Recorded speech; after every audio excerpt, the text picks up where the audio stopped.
আজ তোমরা কেমন আছো? আশা করি ভালো আছো। আজকে যে টপিকটা তোমাদের শেখাবো সেটা দেখো সম্পূর্ণ ভিন্ন ধরনের টপিক। হ্যাঁ, গ্রামাটিক্যাল পার্ট। এটা অবশ্যই তোমাদের দেখতে হবে, দেখলে পরে তোমরা ইংরেজি সহজে শিখতে পারবে। দেখো দেখো list of some appropriate position. দেখো এখানে আমি পার্ট বাই পার্ট অনেকবার দিয়েছি, সেই ধাপে ধাপে চলছে। Part 1, part 2, part 3। হ্যাঁ, এবার দেখো আমি পার্ট 4-এর যে পার্টটা দেবো, হ্যাঁ এই দিকটা, সেটা তোমাদের বাংলা মানে করে শেখাবো। দেখো অবশ্যই দেখো প্রথম থেকে শেষ অবধি, তাহলে তোমরা কিছু শিখতে পারবে। হ্যাঁ, দেখো অ্যাবস্ট্রাক্ট ফর্ম মানে বিরত থাকা। দেখো অ্যাভেল ওয়ান সেলফ অফ মানে সুযোগ গ্রহণ করা। দেখো অ্যাড টু মানে হচ্ছে যোগ করা। অবশ্যই দেখো এগুলো তোমার দিকে শিখতে হবে। হ্যাঁ, তবে তোমরা ইংরেজি উন্নত করতে পারবে। দেখো এম অ্যাট মানে উদ্দেশ্য করা।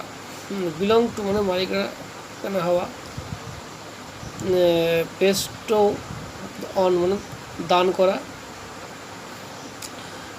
বোস্ট অফ মানে গর্ববোধ করা। কম্পোস্ট অফ মানে হচ্ছে গঠিত। কজ ফর মানে কারণ। কনসিস্ট অফ মানে গঠিত হওয়া। কেয়ারফুল অফ মানে যত্নবান। ডাই বাই মানে হচ্ছে আঘাত বা অস্ত্রের দ্বারা মৃত্যু হতে। হ্যাঁ, ডিপেন্ড অন অর আপন হতে পারে, নির্ভর করা হয়। ডিল ইন মানে হচ্ছে ব্যবসা করা। ডাই ফর মানে হচ্ছে কোনো কিছুর জন্য মরা। এনভি অ্যাট অফ ঈর্ষা। ফিট ফর যুক্ত। ফন্টনেস মানে হচ্ছে ফর হচ্ছে আসক্তি। হ্যাঙ্কার আফটার মানে হচ্ছে আকাঙ্ক্ষা করা। ইনফিরিয়র টু মানে হচ্ছে নিকৃষ্ট হওয়া। আর ইনোসেন্ট অফ মানে নির্দোষ। দেখো অবস্থায় দেখো টেস্ট বাই টেস্ট আমি তোমাদের শোনাচ্ছি।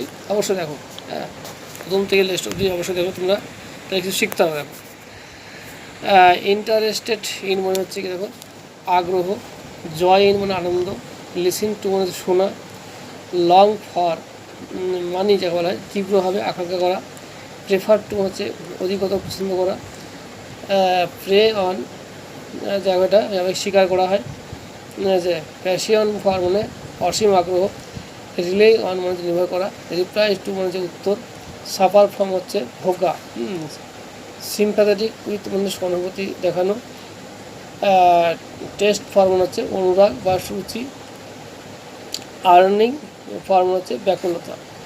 অবশ্যই দেখো ভিডিওটা প্রথম থেকে যারা শেষ অবধি দেখেছো তাদের জন্য অসংখ্য ধন্যবাদ। হ্যাঁ, এরপরে পার্ট বাই পার্ট দেবো, তোমরা অবশ্যই দেখবো। হ্যাঁ, দেখে রাখছি।